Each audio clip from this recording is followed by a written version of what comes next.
Assalamualaikum warahmatullahi wabarakatuh. Yang kami hormati Bapak Profesor Puji selaku dosen pengampu mata kuliah teori akuntansi dengan teman-teman rekan sekalian yang kami banggakan.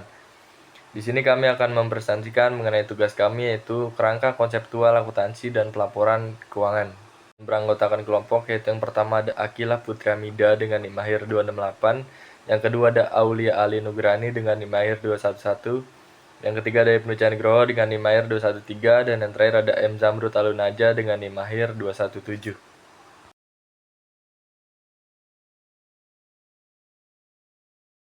Yang pertama ada klasifikasi teori akuntansi. Teori akuntansi ini memiliki beberapa klasifikasi. Yang pertama adalah teori normatif, yaitu menekankan pada bagaimana akuntansi seharusnya dilakukan berdasarkan prinsip-prinsip tertentu. Yang kedua ada teori positif, yaitu berfokus pada bagaimana akuntansi sebenarnya dilakukan dalam praktiknya. Yang ketiga ada teori deskriptif, yaitu teori yang menggambarkan dan menjelaskan praktik akuntansi yang ada tanpa memberikan penilaian. Yang terakhir ada teori prediktif, yaitu mencoba memprediksi bagaimana praktik akuntansi akan berkembang di masa depan. Selanjutnya ada konflik kepentingan dalam teori akuntansi. Jadi konflik kepentingan dalam teori akuntansi ini seringkali muncul ketika ada perbedaan antara kepentingan pribadi atau kelompok dengan kepentingan perusahaan atau pemangku kepentingan lainnya. Beberapa contoh konflik kepentingan yaitu meliputi 1. Kebijakan akuntansi. Jadi kebijakan akuntansi ini menguntungkan pihak tertentu seperti manajemen yang mungkin memilih kebijakan yang meningkatkan bonus pada mereka. Yang kedua ada laporan keuangan, yaitu penyajian laporan keuangan tidak sepenuhnya mencerminkan konflik keuangan atau kondisi keuangan pada perusahaan karena adanya tekanan dari pihak-pihak tertentu. Yang terakhir ada estimasi akuntansi, yaitu penggunaan estimasi ini dapat mempengaruhi oleh kepentingan pribadi atau kelompok seperti penentuan masa manfaat ekonomis aktiva tetap. Semua konflik kepentingan ini dapat mempengaruhi keandalan dan kejujuran laporan keuangan, sehingga penting untuk memiliki standar dan regulasi yang ketat untuk mengurangi dampak negatifnya.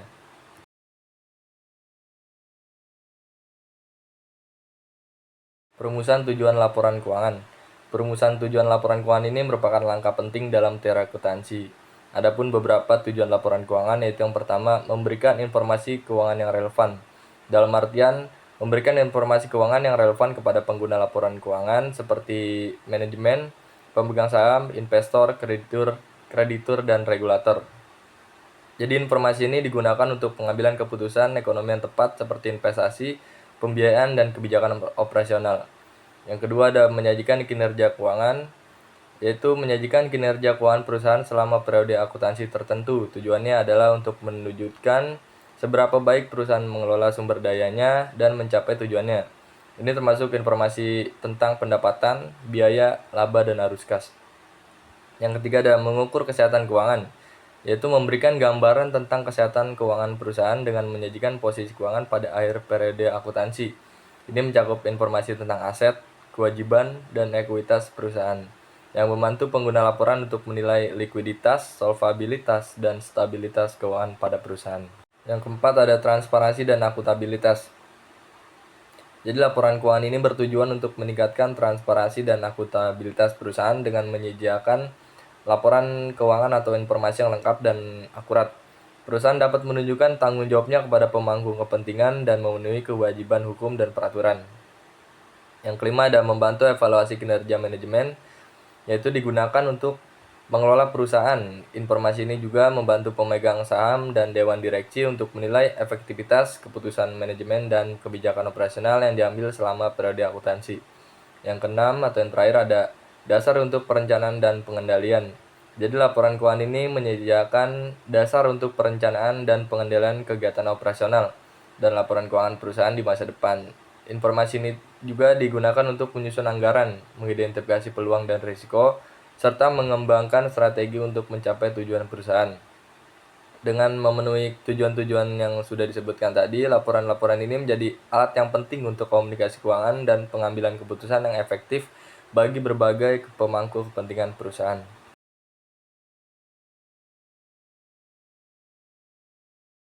Selanjutnya ada materi kerangka konseptual akuntansi.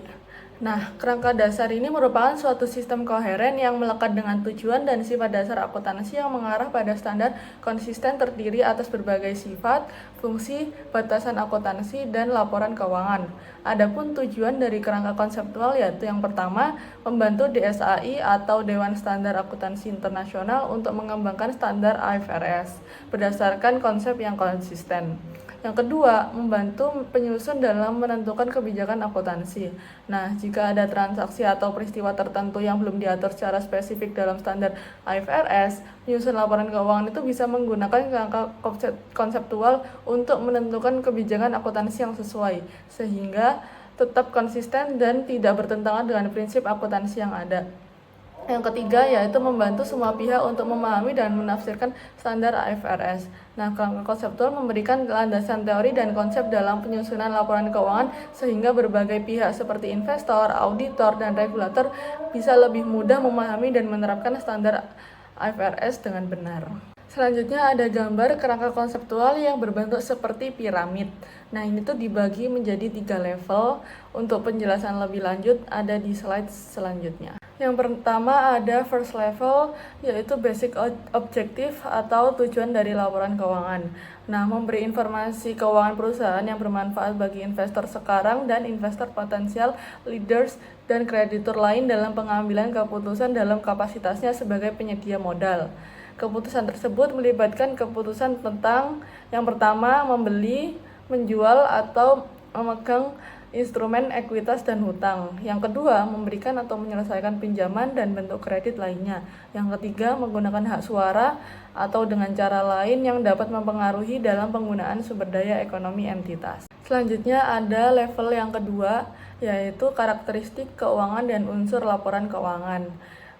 Ini tuh ada karakteristik kualitatif, yaitu ISAB mengidentifikasi karakteristik kualitatif informasi akuntansi untuk membedakan informasi yang lebih baik atau lebih berguna dan informasi inferior atau kurang bermanfaat untuk pengambilan keputusan ekonomi yang terdiri dari yang pertama, fundamental qualities. Nah, di fundamental qualities ini dibagi menjadi 2 dan terdapat lagi poin selanjutnya. Yang pertama yaitu relevance.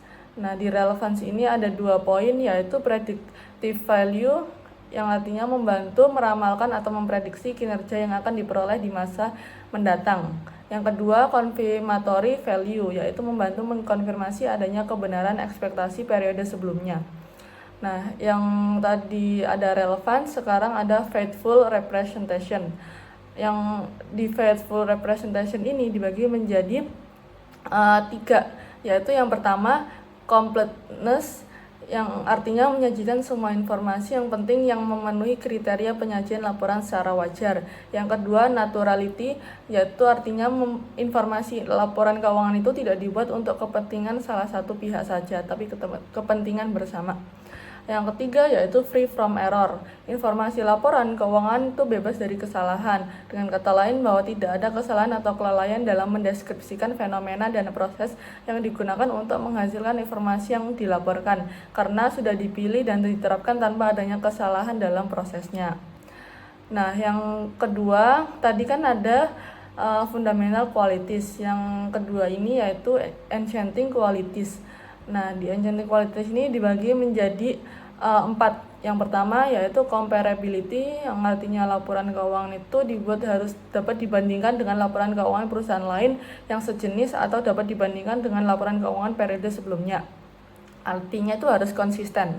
Yang kedua yaitu variability. Artinya laporan keuangan itu harus dapat diverifikasi oleh akuntan lain dengan metode yang sama dan dapat diuji. Yang ketiga, timeliness, yaitu laporan keuangan itu disajikan secara tepat waktu, yaitu sebelum pengambilan keputusan itu diambil. Yang keempat, yaitu understandability. Artinya laporan keuangan itu bisa dipahami oleh orang-orang yang memahami akuntansi dan bisnis atau oleh orang-orang yang ingin mempelajari dan menganalisis informasi keuangan yang disajikan.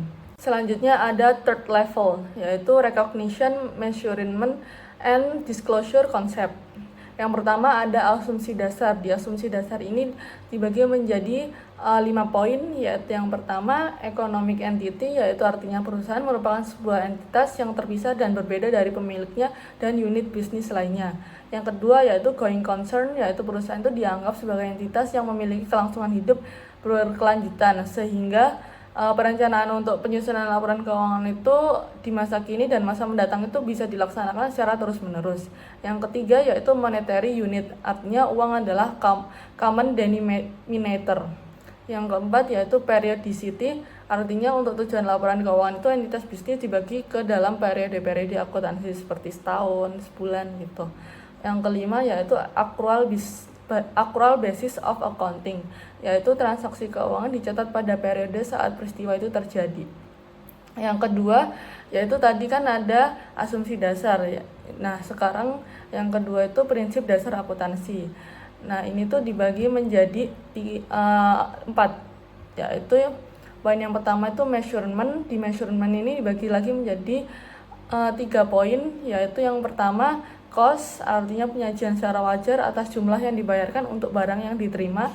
Yang kedua fair value, yaitu jumlah nilai aset dapat ditukar antara pihak-pihak yang memiliki pengetahuan dan bersedia dalam arm's length transaction. Yang ketiga yaitu ISAB, mengambil langkah dengan memberikan pilihan pada perusahaan untuk menggunakan nilai wajar sebagai dasar pengukuran aset keuangan dan liabilitas keuangan. Yang kedua yaitu tadi kan ada measurement. Yang kedua ini revenue recognition, yaitu pendapatan diakui apabila kemungkinan besar manfaat ekonomi masa depan itu mengalir ke dalam perusahaan dan pengukuran dilakukan secara andal. Yang ketiga yaitu expense recognition, artinya pengeluaran itu atau penggunaan aset itu menimbulkan liabilitas atau kombinasi keduanya selama periode tertentu akibat produksi barang atau memberikan jasa. Yang keempat yaitu full disclosure, artinya semua informasi itu penting yang dapat mempengaruhi keputusan pengguna laporan keuangan harus diungkapkan. Nah, yang ketiga tadi kan sudah ada asumsi dasar, prinsip dasar akuntansi. Nah, yang ketiga sekarang ini adalah constraint. Nah, di constraint ini dibagi menjadi 2 poin. Yang pertama yaitu biaya. Biaya itu penyediaan informasi mempertimbangkan manfaat yang dapat diperoleh. Dan yang kedua yaitu materialitas. Artinya suatu item itu dianggap material jika dimasukkan atau kelalaian itu memasukkannya akan mempengaruhi atau mengubah penilaian orang yang menggunakan.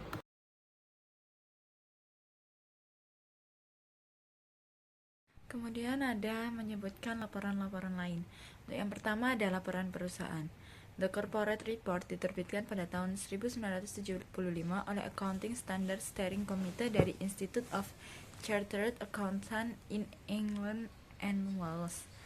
Laporan ini membahas tujuan dan metode pelaporan keuangan modern Inggris dengan tujuan memperbaiki sistem pelaporan agar lebih sesuai dengan kebutuhan pengguna. Laporan ini menekankan bahwa laporan keuangan harus sesuai dengan ekspektasi para pemakainya, tidak hanya bagi perusahaan tetapi juga masyarakat luas.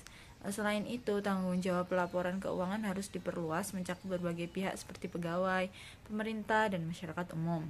Informasi yang disajikan dalam laporan juga harus bermanfaat bagi pengambilan keputusan, sehingga tidak hanya menjadi sekadar dokumen formal tetapi juga dapat digunakan untuk mengevaluasi bisnis secara menyeluruh. Laporan keuangan harus memiliki karakteristik yang baik, yaitu dapat dipercaya, tepat waktu, objektif, dan lengkap. Batasan yang jelas juga diperlukan untuk menghindari praktik pelaporan yang tidak sesuai dengan standar. Untuk memberikan gambaran yang lebih komprehensif, beberapa jenis laporan tambahan diusulkan seperti laporan keuntungan yang menunjukkan manfaat perusahaan bagi masyarakat, laporan tentang gaji dan kompensasi karyawan, laporan pertukaran uang dengan pemerintah, laporan transaksi valuta asing, laporan prospek masa depan, serta laporan mengenai tujuan dan kebijakan strategis perusahaan. The Corporate Report menekankan bahwa pelaporan keuangan tidak hanya berfungsi untuk menyajikan angka-angka semata, tetapi juga memiliki peran dalam meningkatkan kesejahteraan ekonomi dan sosial masyarakat. Kemudian ada laporan STEM. Laporan STEM menyoroti pentingnya penyajian informasi keuangan yang lebih luas dan transparan. Laporan ini menegaskan bahwa pelaporan keuangan tidak hanya terbatas pada informasi laba rugi, tetapi juga harus mencakup bagaimana keuntungan perusahaan digunakan dan manfaat yang dihasilkan sebagai masyarakat. Selain itu, laporan ini juga menyoroti pentingnya transparansi dalam hal pengelolaan perusahaan, termasuk gaji dan kompensasi yang diberikan kepada karyawan, agar pemangku kepentingan dapat memahami bagaimana perusahaan mengelola sumber daya manusia mereka. Laporan STEM membahas tentang hubungan keuangan antara perusahaan dan pemerintah, termasuk transaksi serta pertukaran uang yang terjadi di antara keduanya. Tidak hanya itu, laporan ini juga memberikan perhatian pada transaksi internasional, terutama yang berkaitan dengan mata uang asing, guna menggambarkan interaksi perusahaan dengan ekonomi global. Aspek lain yang dibahas adalah prospek masa depan perusahaan, di mana laporan ini menyoroti potensi keuangan di masa mendatang, tingkat investasi, serta kebijakan strategis yang diterapkan oleh manajemen untuk mencapai tujuan bisnis dalam jangka menengah. Dengan pendekatan ini, laporan STEM menekankan bahwa informasi keuangan harus lebih dari sekedar angka. Informasi tersebut harus memberikan gambaran yang jelas mengenai bagaimana perusahaan berkontribusi terhadap perekonomian dan masyarakat.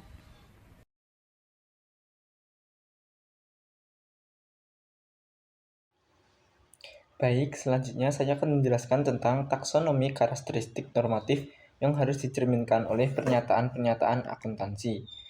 Nah, bagian ini itu membahas tentang pentingnya kualitas dalam pernyataan akuntansi. Arthur Levitt, mantan ketua SEC atau Securities and Exchange Commission, itu menekankan bahwa kesuksesan pasar modal sangat bergantung pada kualitas sistem akuntansi dan pengungkapan informasi keuangan. Jika sistem pengungkapan berbasis pada pernyataan berkualitas tinggi, maka investor akan lebih yakin terhadap kredibilitas laporan keuangan. Jika tidak ada kepercayaan dari investor, maka pasar tidak akan berkembang. Nah, untuk memahami apa yang dimaksud dengan pernyataan berkualitas tinggi tadi yang saya jelaskan, Collins dan kawan-kawan itu mengusulkan suatu model taksonomi yang mengelompokkan karakteristik normatif yang diinginkan ke dalam 3 kategori utama. Yang pertama itu karakteristik formasional. Ini berkaitan dengan bagaimana pernyataan akuntansi itu berkembang serta melibatkan proses evaluasi lebih lanjut untuk memastikan kegunaan pernyataan tersebut. Lalu yang kedua ada karakteristik operasional. Hal ini berkaitan dengan bagaimana pernyataan akuntansi diterapkan dan memenuhi persyaratan yang ditetapkan serta berfokus pada implementasi dan kepatuhan terhadap aturan akuntansi.